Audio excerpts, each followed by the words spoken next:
As Bill mentioned, I'm the Executive Director of Tech Mission, and I just want to tell you a little bit about how God called myself and Bill to this ministry, and tell you a little bit of my own story. And Bill came here to Bruce Wall Ministries and co-founded the Prep Computer Center, teaching computer classes here in the neighborhood to help address the digital divide, which is the gap between those who have access to computers and training with computers and those without. And we saw God really moving through this program here. We had hundreds of students. Over the time I was there, we had over 1,000 students take the classes. And this website that you saw here, that was actually done by one of our former students, Francois, who's back there, actually was one of our first students, and now he's on staff with Tech Mission.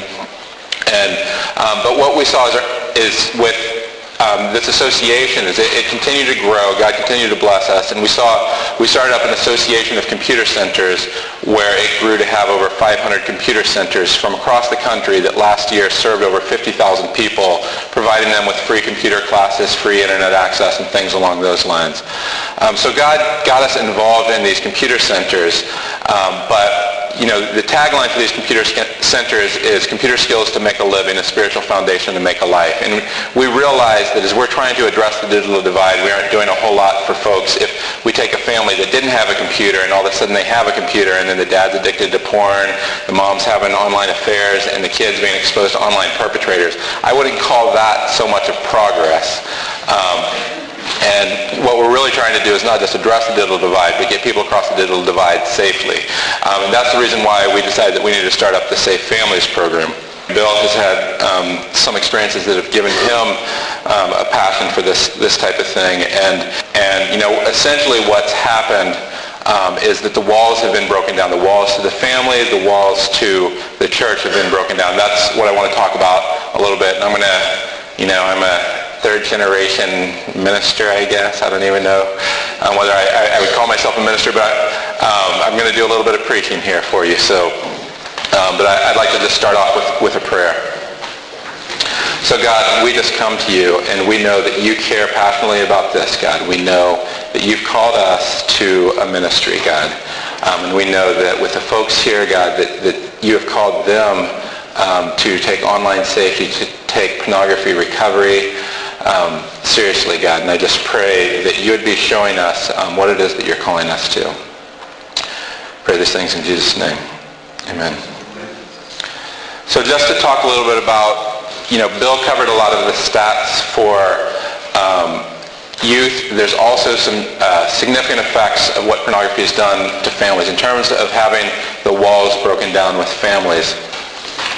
Probably the most significant stat that I've seen is there's a recent survey that was done that showed the internet was a significant factor in 2 out of 3 divorces. And you might ask, why is it that significant of a factor? And part of the reason why is for young men, 70% of men are using pornography monthly, and at least 10% are admitting to sexual addiction.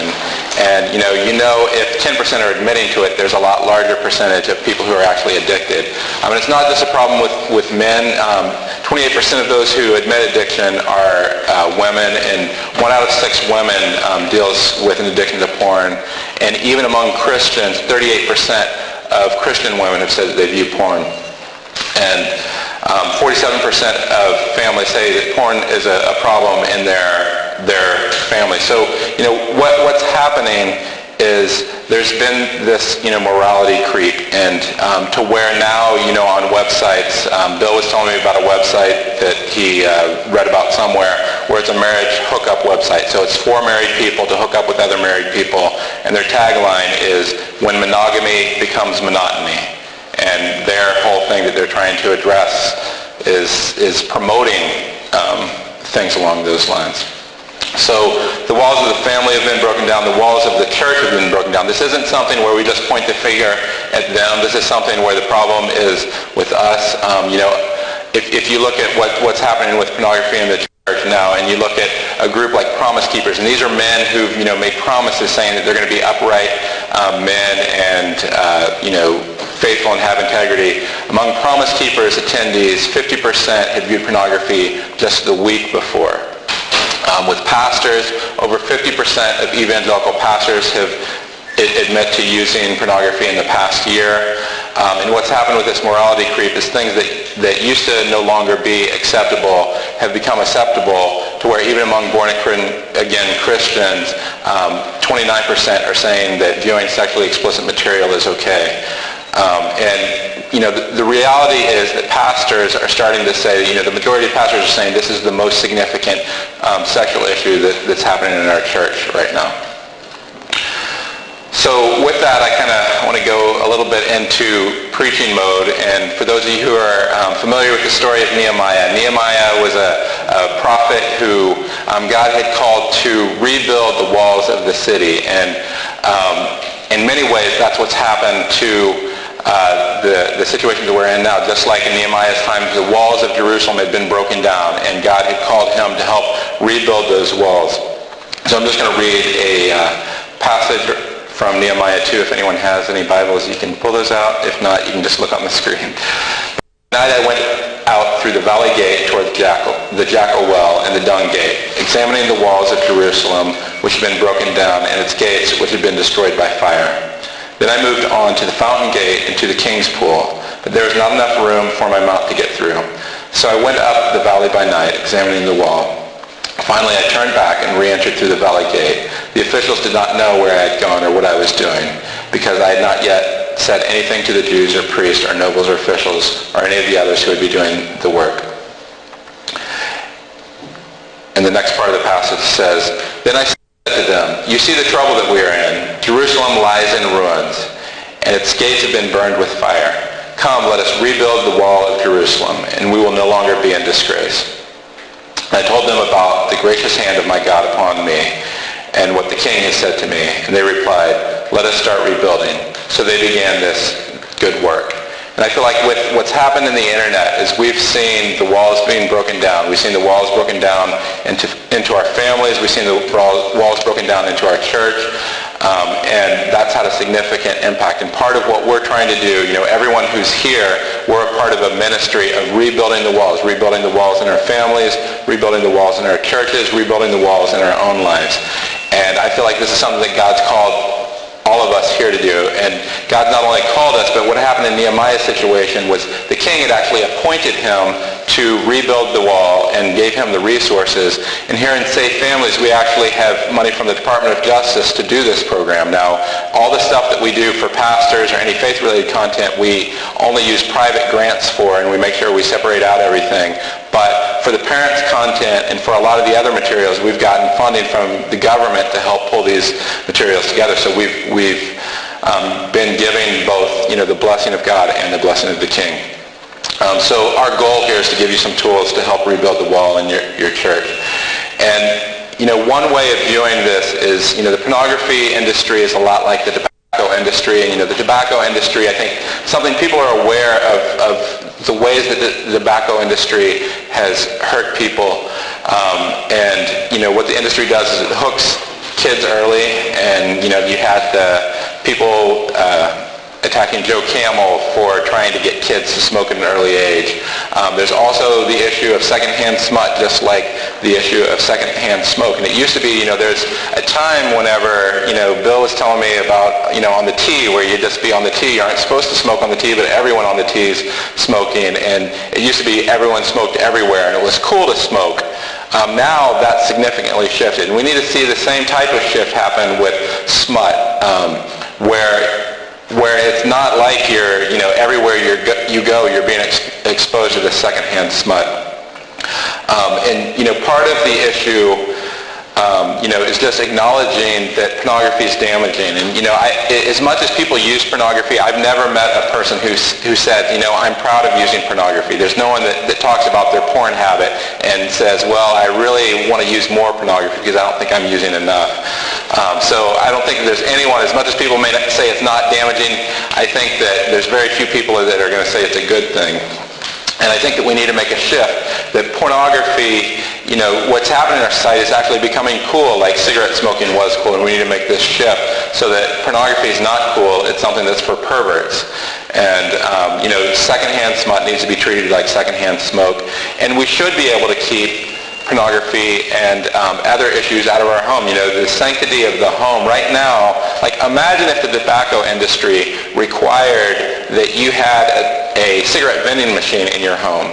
Or imagine if the alcohol industry required that you had a fully stocked bar that, anytime your child wanted a Budweiser, they could just open up the door and they could get one. That's the way it is with the internet. Every family that has a computer in their home, they have the largest library of pornography in the world available to them.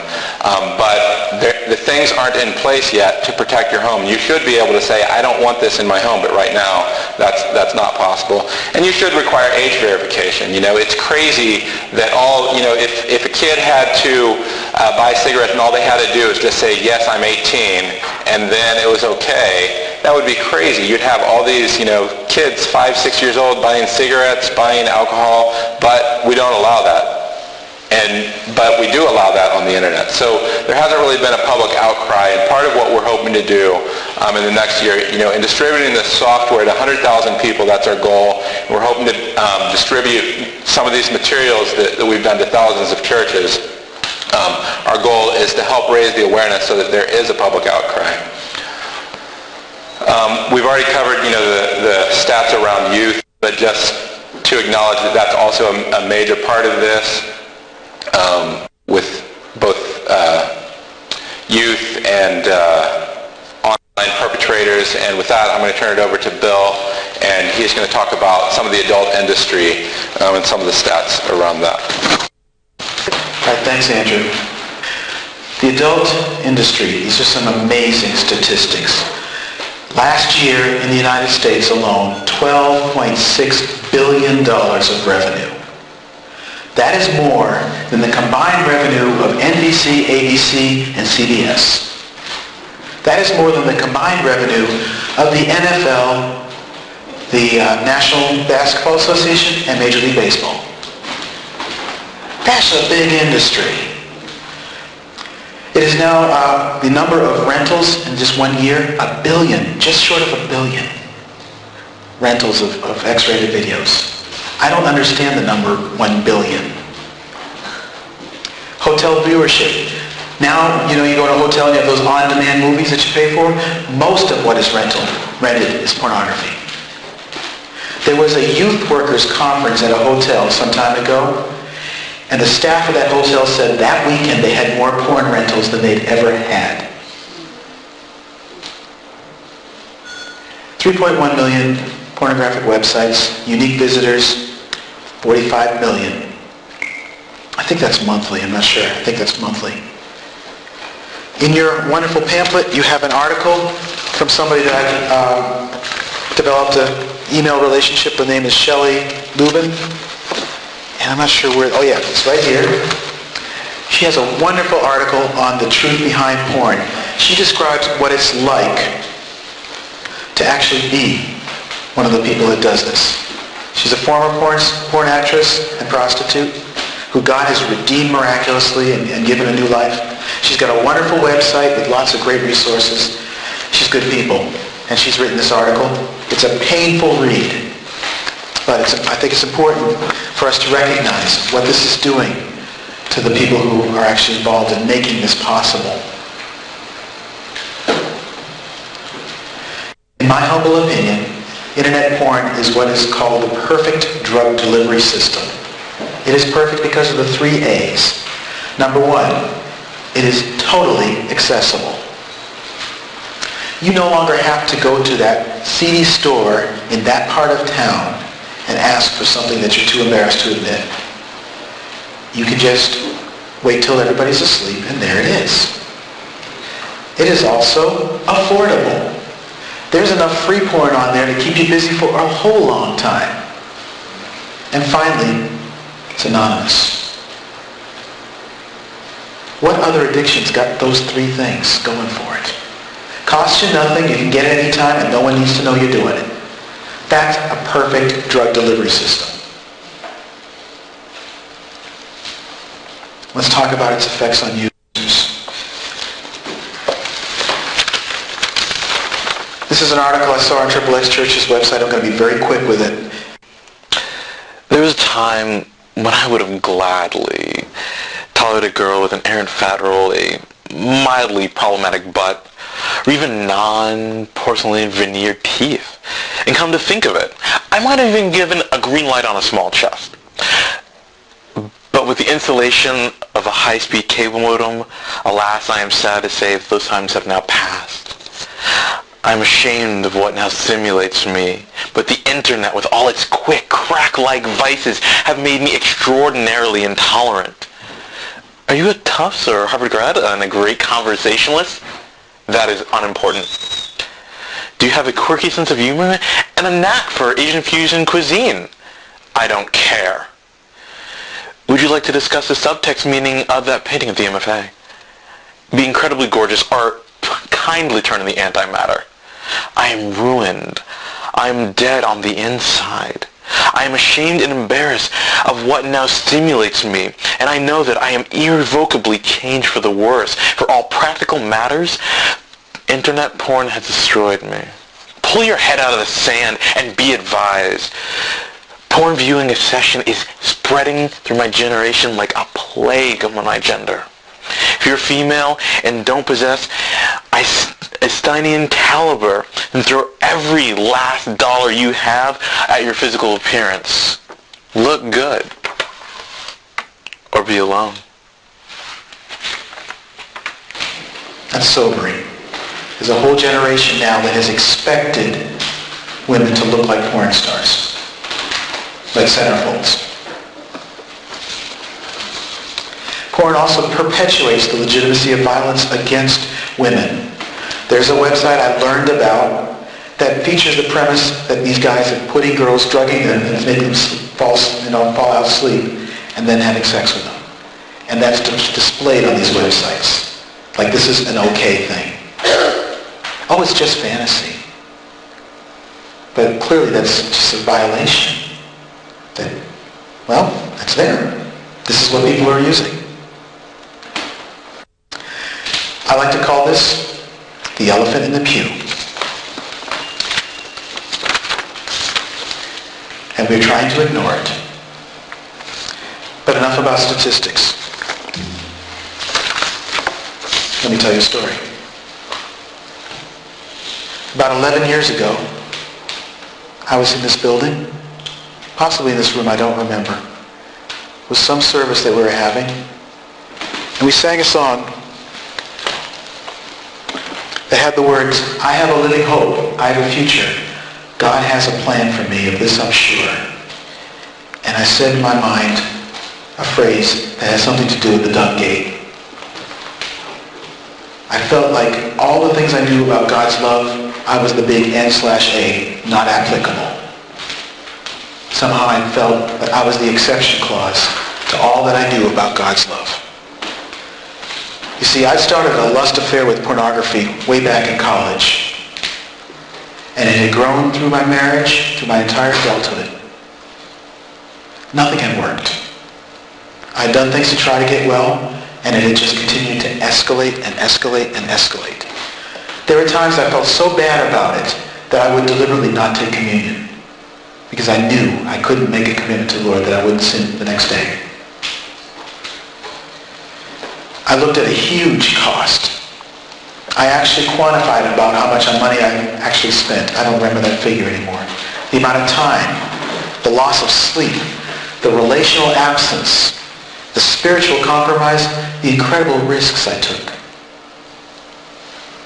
I was a slave. I was a slave. Even when I was victorious over one temptation, I was so depleted, the next one had no problem. So if I won, I lost. And I want to be very honest. It was my fault. I take responsibility. It was my sin.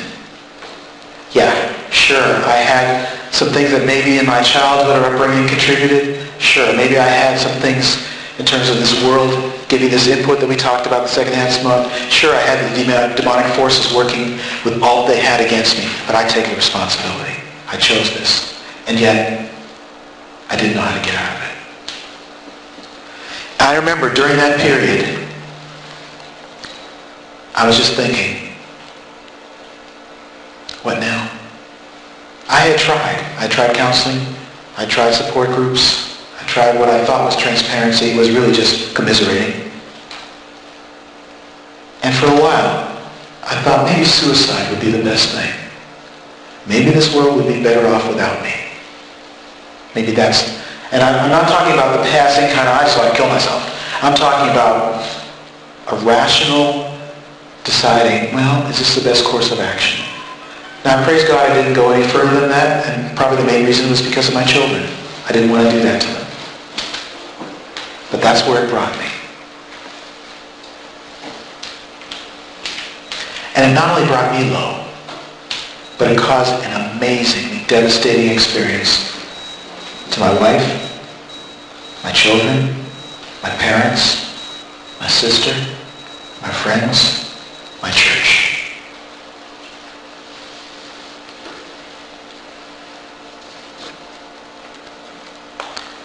So, I hope I've painted a sobering picture for you. What do you do? How do you respond when someone's addicted? And for those of you who are in ministry in churches, you need to know what I'm going to share. You need to know this.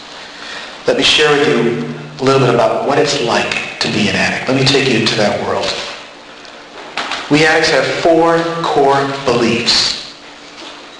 I believe I'm a bad person, and therefore, if anybody really knew me, you couldn't possibly love me. I also believe, as an addict, my needs are never going to be met if I depend on other people. And finally, I believe that sex is the most important need. I actually believe if I don't act out, I will die. And you think, how could you think that? I don't know, but I did. I know that I did. And you see what an airtight cycle of hopelessness, isolation, and insanity this is? This system of beliefs has no exit ramp. Nothing but the divine reach of the Almighty can get at this. If you want some more information about it, you can take a look at our articles. We have lots of articles about addiction. But you can see this is an awful predicament to be in. And I know this firsthand. The second thing you need to know about addicts is they have the ability to lie. An amazing ability to lie. As part of a recent rehashing of my recovery, I felt like I needed to address some issues that I had not been addressing, and so recently I did what's called a first step. It's where I wrote some things about where I stood with the addiction. And in it I wrote this. My ability to self-deceive is limitless. I can take clear, overwhelming evidence that points to one conclusion and make a completely contrary assessment.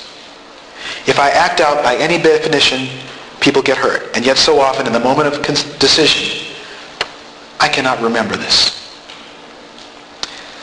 And finally I wrote this. It is beyond my ability to comprehend this, but somehow I totally forgot that my using lust in any way would break my wife's heart. Folks, that's a crazy man. That's insanity. That's deception. So this is who you're dealing with if you're counseling somebody who's addicted to this stuff.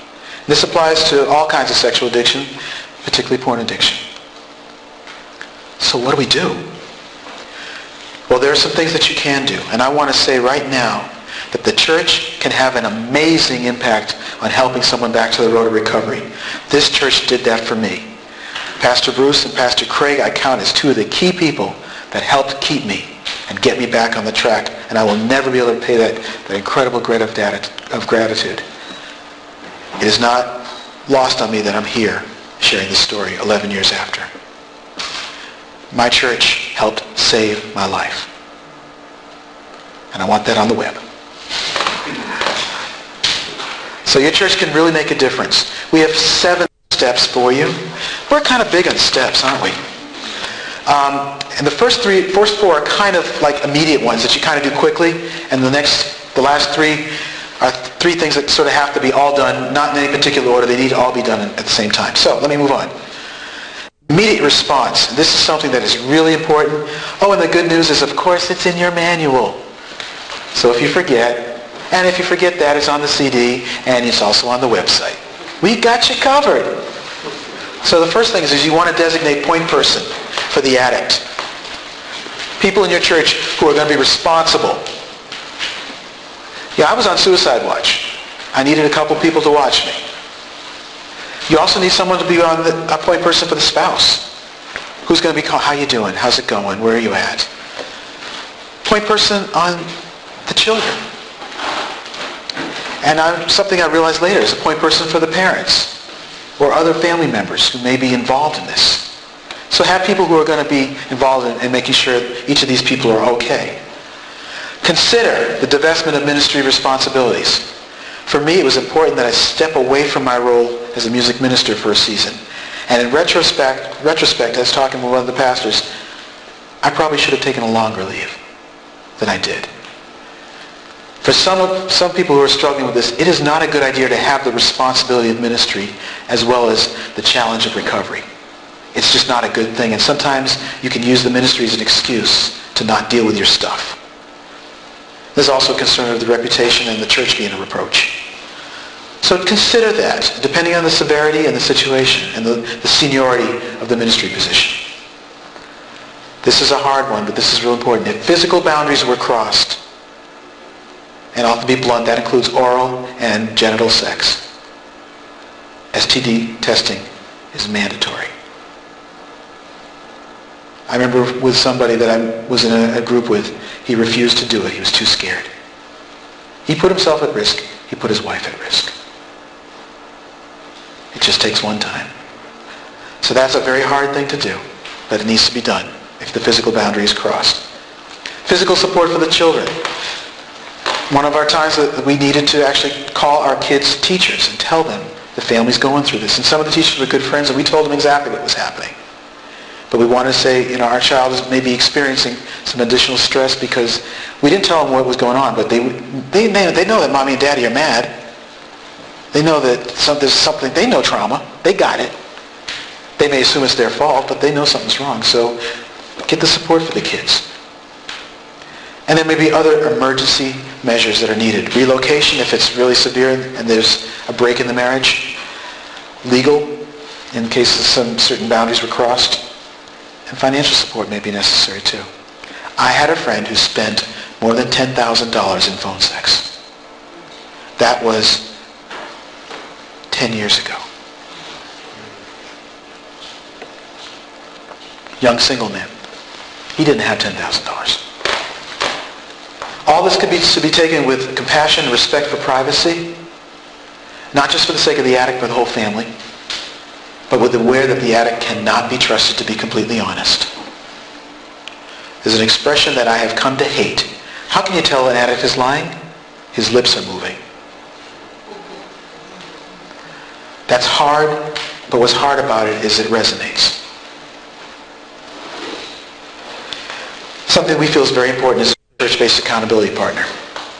They should be of the same gender. They should be somebody who is experiencing victory, not easily conned. So it's great if it's a recovering addict because they know the game. Someone who can keep confidence because that's essential. There are things I know about other people I will die never having told. I'm committed to that. You need to be available for a daily check-in by phone or email and face-to-face, once or twice a month. And to be on call for those 2 a.m. emergency calls. You need somebody who is not so nice, who will be willing to ask those hard questions, and finally, someone who will monitor internet usage, and I'll get to that in a second. So what we have here is our sample accountability questions. We got these from a variety of sources, and we made up a couple of our own.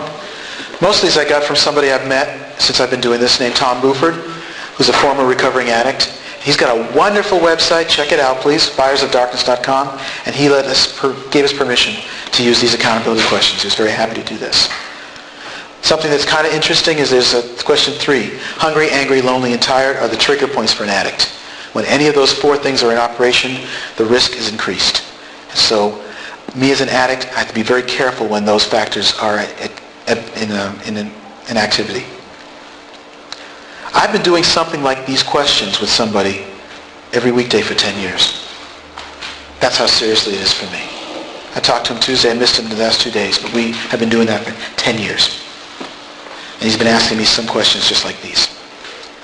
And I believe on page 16 we have more questions We have more websites that have even more questions if you want. Swindoll has a bunch. There's one from one of the 12-step groups. So if you don't like these, or you want to mix and match, go ahead. But if you know someone who's an addict, get them to make these accountability questions with somebody that they are going to be accountable to.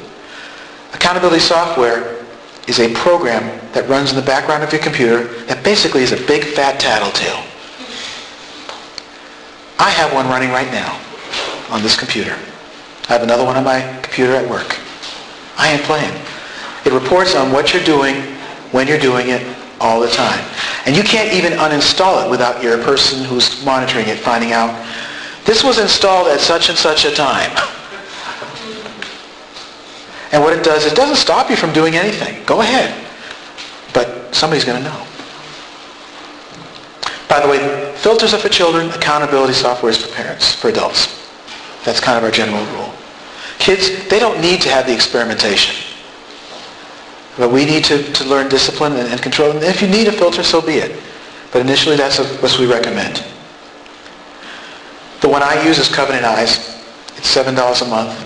It's available the pricing available for households, for ministries, for businesses. So for example, if a church had 10 computers all networked, they could get a reduced price for the whole church. It regularly sends a list of all websites visited to the selected recipients. And you can say, I want you to send it to so-and-so, and to so-and-so, and to so-and-so. And every week, so-and-so will get an email list of everywhere I looked. Pretty cool, huh? I was too arrogant to put one on for a long time. I've recently stopped being so arrogant. I haven't. Let me show you what it does. This is an actual report that I got from one of the people who's accountable to me for a period of time. And I know you can't read it, but what it does is it shows a detailed log and times and a score of all the questionable websites that this person went to. Now, it turns out these were false positives, and that's okay. That happens. But these are ones that I thought, this might not be good.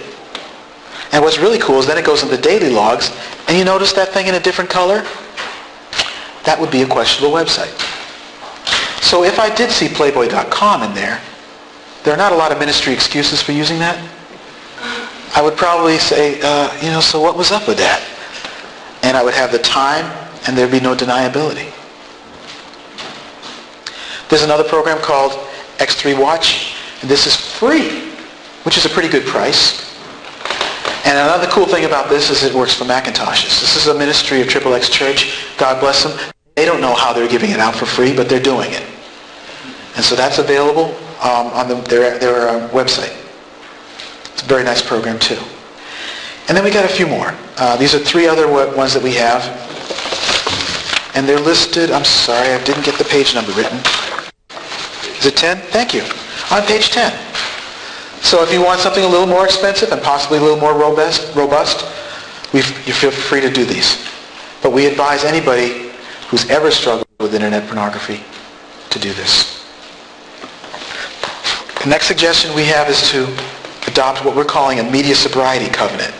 On page 17 and 18, that's in the manual. And this is an agreement that all adults we're suggesting make. And the commitment to these things.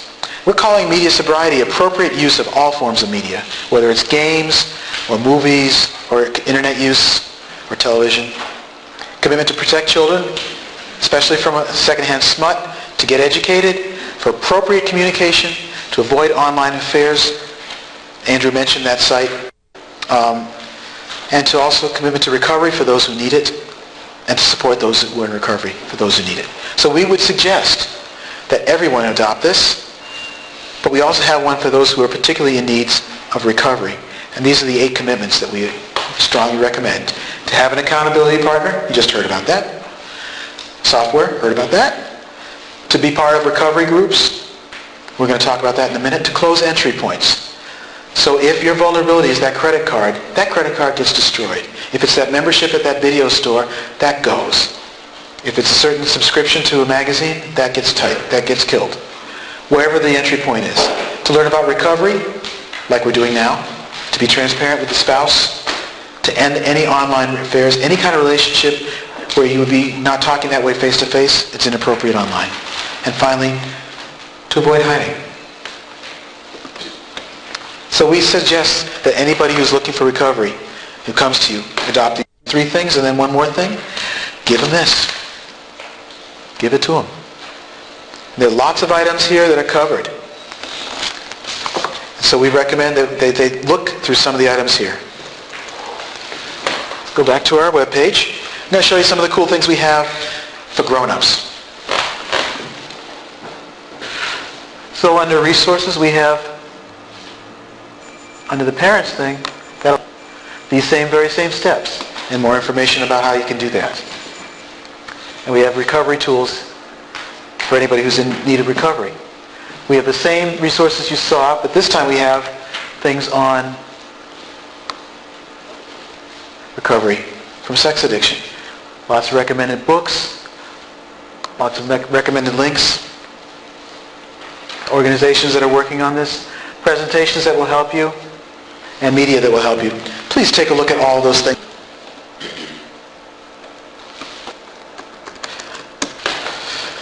Now, first one is support for the family. So much of the energy can be focused on the addict, but the family experiences an amazing amount of trauma. For parents of children, we could give them the same strategies you heard an hour ago on online safety. Encourage the parents to take it very seriously, because you can see where it has led adults who've started with this habit. And if it's possible, get your child to meet with somebody who's actually in recovery.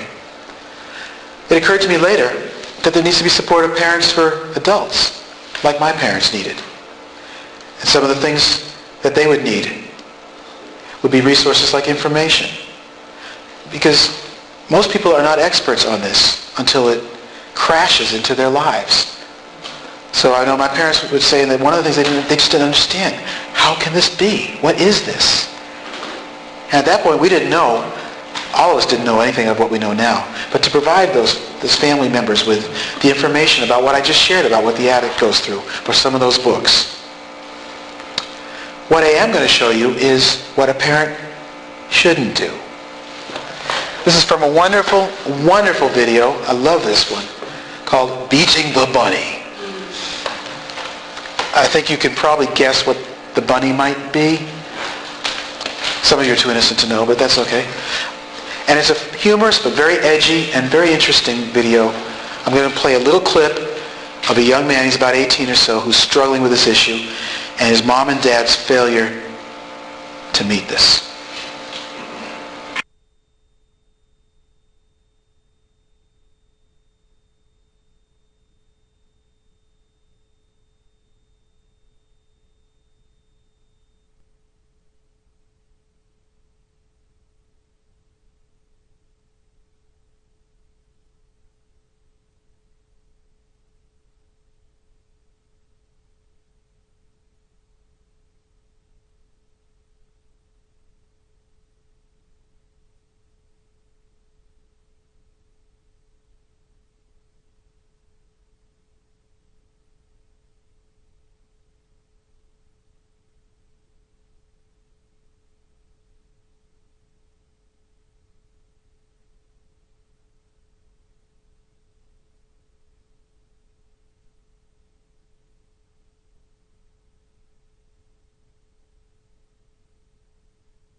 sleepyhead?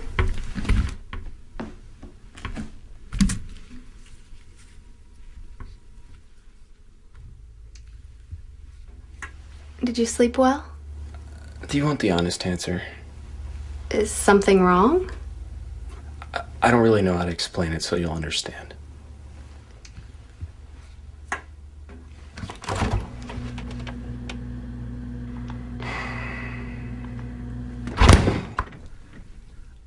I've got an idea.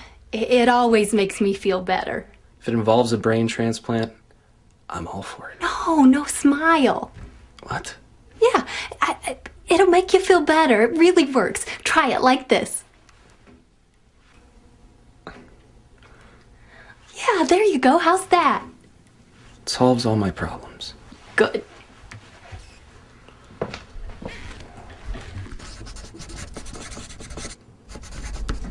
Dad? Just a second. Okay, what is it? I've got sort of a problem. Okay, come on in. Have a seat. Remember that? Hey, let me tell you about my sermon tomorrow. It's about prevenient grace. Prevenient grace is the idea that God gives us the grace so that we can accept His grace. Dad, I have a problem. I know, but this could really help you. Because prevenient grace is the concept where, well, it spans all of Christianity. Although it's not exactly written in the Bible, prevenient grace has been studied by scholars and by pastors, and they've done a lot of research and analyzed it. In fact, it dates back to the studies of... You know what? Maybe I should just hear about this tomorrow with everyone else. Then maybe it won't spoil the surprise. Okay.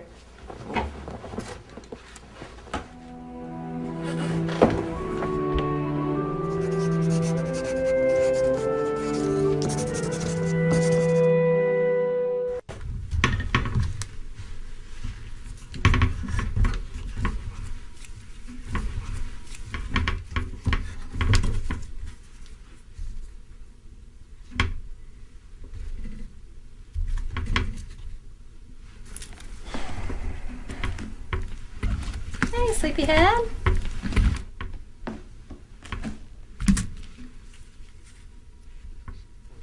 House. There aren't words to describe what it is like to have this experience.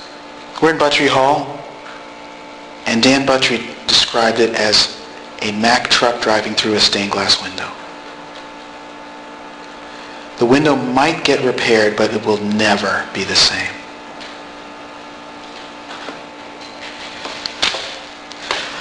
I've become acquainted with a beautiful sister named Robin who has a website called Love Your Sister.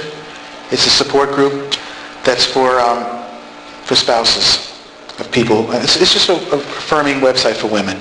And she wrote this letter and put it on one of the websites, blazinggrace.org, which I'll talk about later.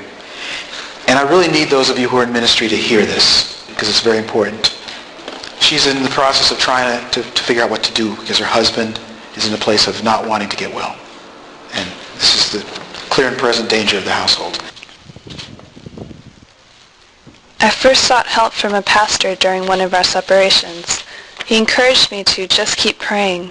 I called a second pastor who said, most of the time these issues are related to problems from a man's lack of relationship with his father.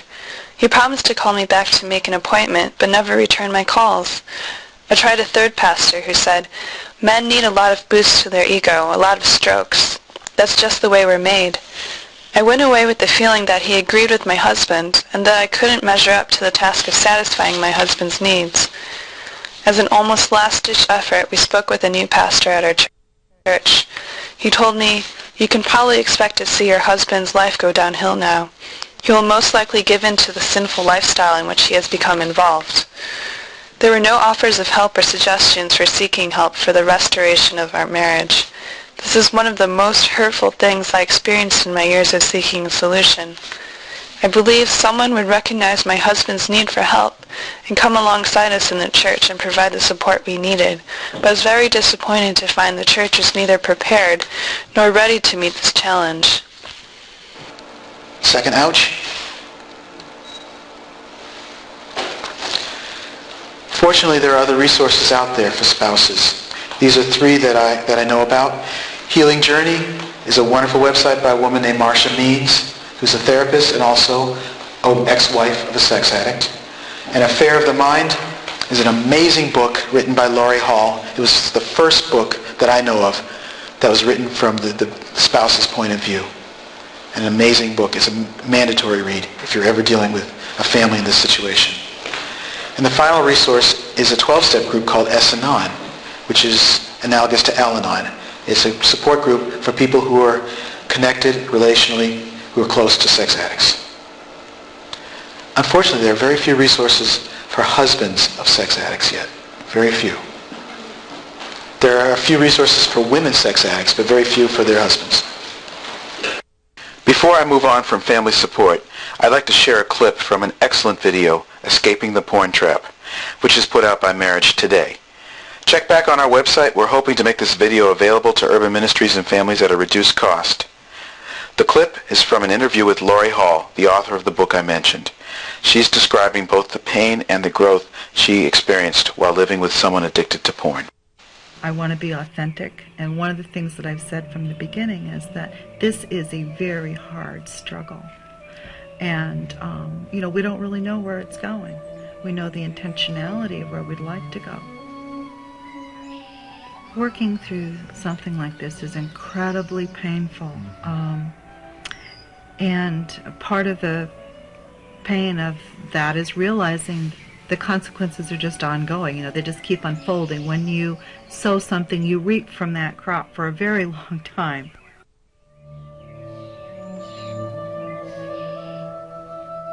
There have been a number of rewards that have come from this experience. One of them has been watching Jack come to himself and be a person again.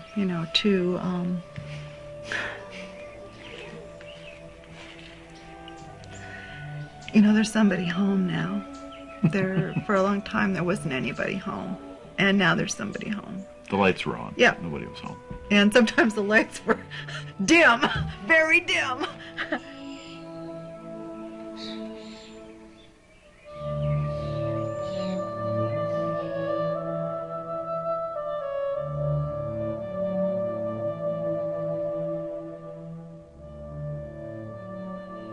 One of the rewards is seeing my wife smile again.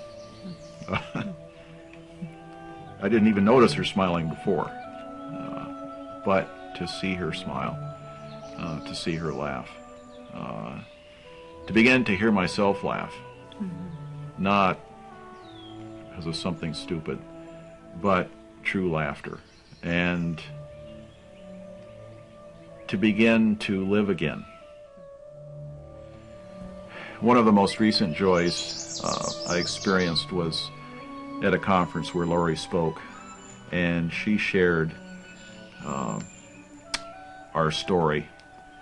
And this young wife came up to me after and asked me if I was Jack, and I said, yes, I am. She said, you are an angel.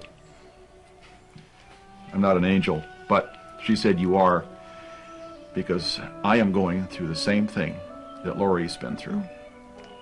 And the day after tomorrow, our pastor and deacons are coming to the house to ask my husband to move out. She said, I had no hope whatsoever. But she said, seeing you guys here together gives me hope.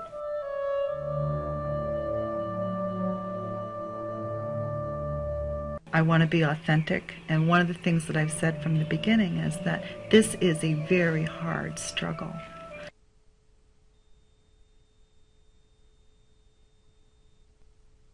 A peer support group is also extremely important. Now I'm talking about the addict's needs. There are three sources I'm going to mention here. These are peer-to-peer. The first one is the 12-step group. Marsha Means, who I mentioned on A Woman's Healing Journey, has written the best letter I have seen addressing Christian concerns about 12-step groups. I know that there's been some controversy in the Christian community because they're not explicitly Christian, but she addresses concerns, and it's the best letter I've seen.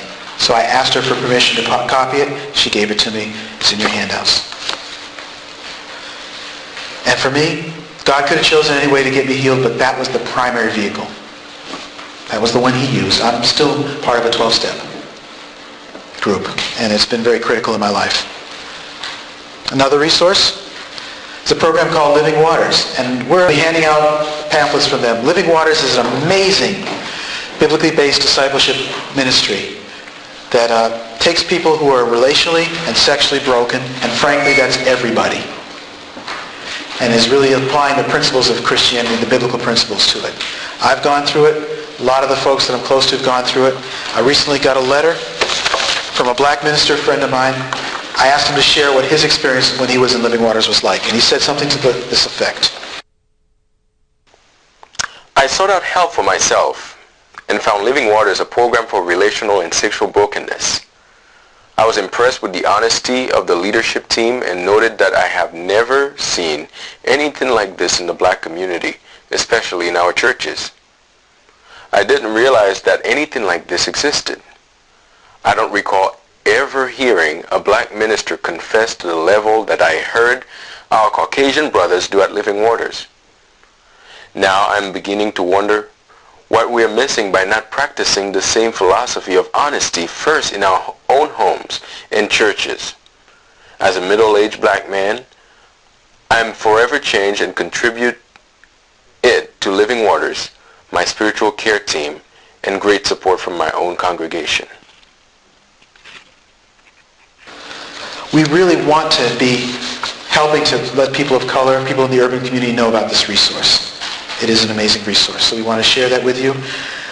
So we have pamphlets that we are giving out about that. And then finally, online groups. There are a couple of groups that I know of that are online. One that I actually used when I felt like I needed something else besides what I had, calling Setting Captives Free. What a great name, huh?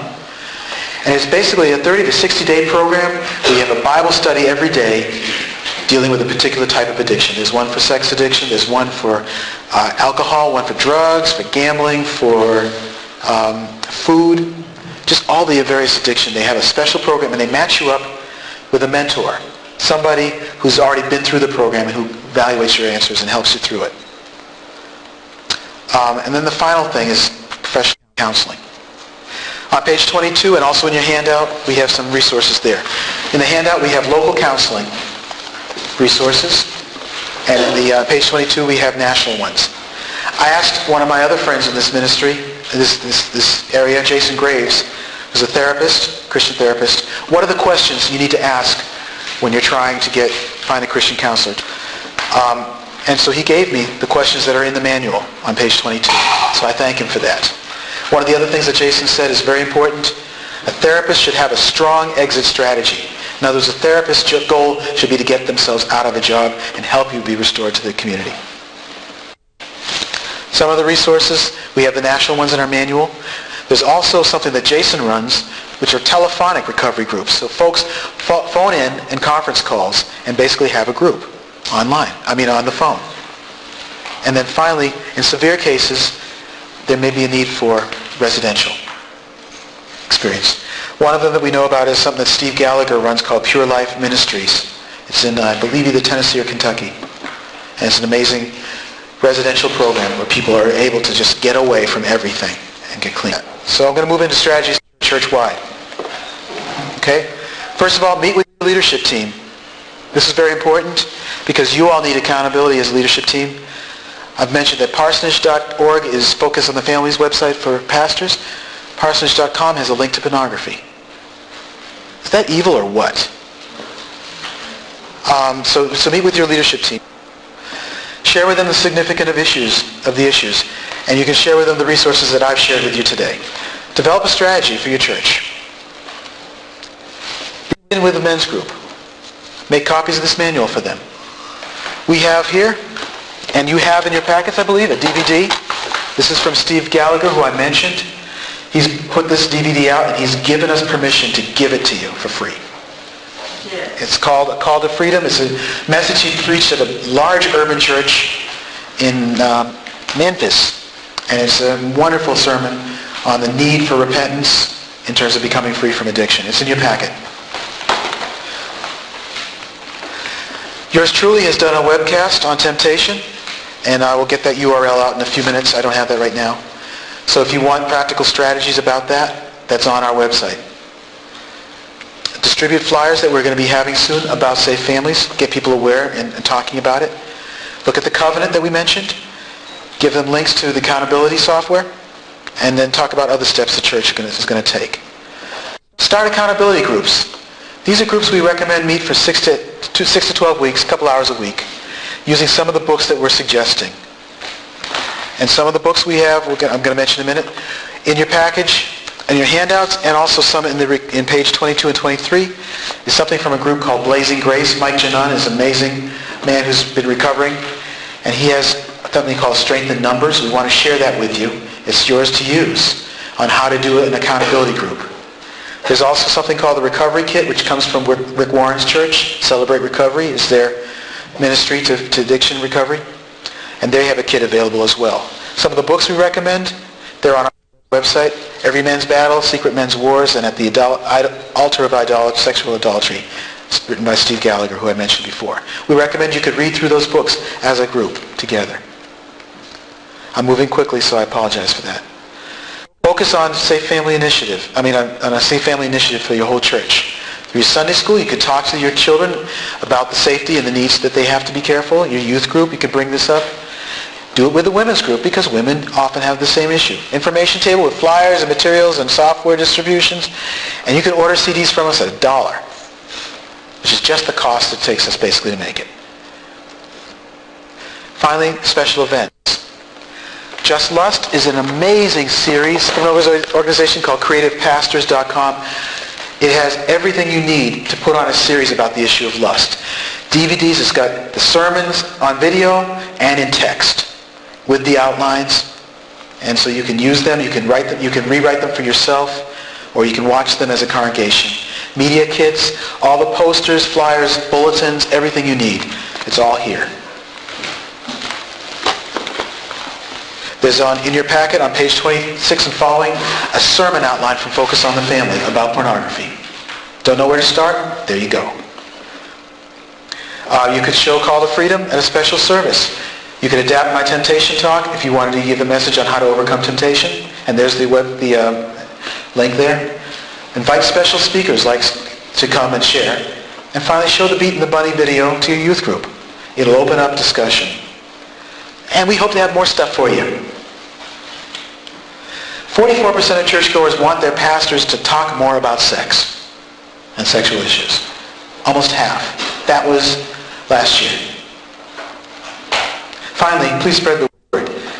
Tell people about this workshop. Anybody that you think could benefit from this, please let them know about it.